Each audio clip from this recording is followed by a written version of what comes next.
If you want to make your edits feel faster, cleaner, and much more professional, learning how to do a jump cut in CapCut is one of the most useful skills you can master. In this video, I'm going to show you exactly how to remove pauses, mistakes, and dead space using the latest free desktop version of CapCut. This is the easiest way to tighten up your footage so your video instantly jumps forward in time without looking messy or awkward. And if this tutorial helps you out, make sure to hit the like button and subscribe for more simple CapCut tutorials just like this one. Alright, let's jump in. First, open CapCut and make sure your video is already imported into the timeline. Once your clip is on the main track, play it back and look for any section where you pause too long, repeat yourself, stutter, or just have empty dead space that slows the video down.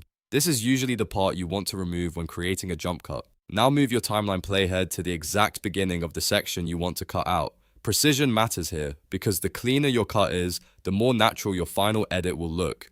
As soon as the playhead is in the right spot, use the split shortcut. On Windows, press Ctrl plus B. On Mac, press CMD plus B. This creates your first slice and marks the beginning of the unwanted section. Next, move the playhead to the exact point where you want the footage to continue again. In other words, place it right where the speech, movement, or action resumes. Then press Ctrl plus B again on Windows or CMD plus B on Mac to make the second slice. Now the unwanted middle section is isolated between two cuts. At this point, click on that middle clip, the section you no longer need, and press Delete. Once you remove it, CapCut's default main track ripple edit will automatically pull the remaining footage forward to close the gap. That is what creates the jump cut effect. Instead of leaving an empty space on the timeline, the video snaps together seamlessly and continues instantly from the next point. This is why jump cuts are so effective for talking head videos, tutorials, vlogs, product reviews, and any content where you want to keep the pacing tight. Removing even a few seconds of silence or hesitation can make your video feel much more engaging and much easier to watch. It helps your audience stay focused on the important parts without getting bored. If you want to keep editing efficiently, repeat the same process throughout your timeline. Find a pause, move the playhead, split once, move forward, split again, then delete the dead space.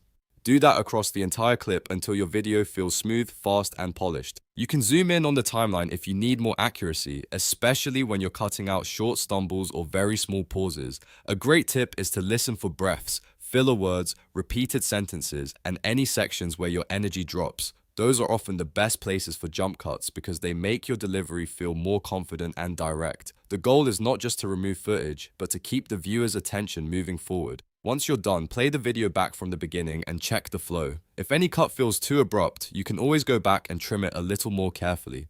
The best jump cuts are the ones you barely notice, because they feel natural while still removing all the unnecessary downtime. And that's it! You now know how to do a jump cut in CapCut using a simple split and delete workflow. It's fast, beginner-friendly, and one of the best ways to make your edits look cleaner right away. If this helped, please hit the like button, subscribe to the channel, and stay tuned for more easy CapCut editing tips. Thanks for watching, and I'll see you in the next video.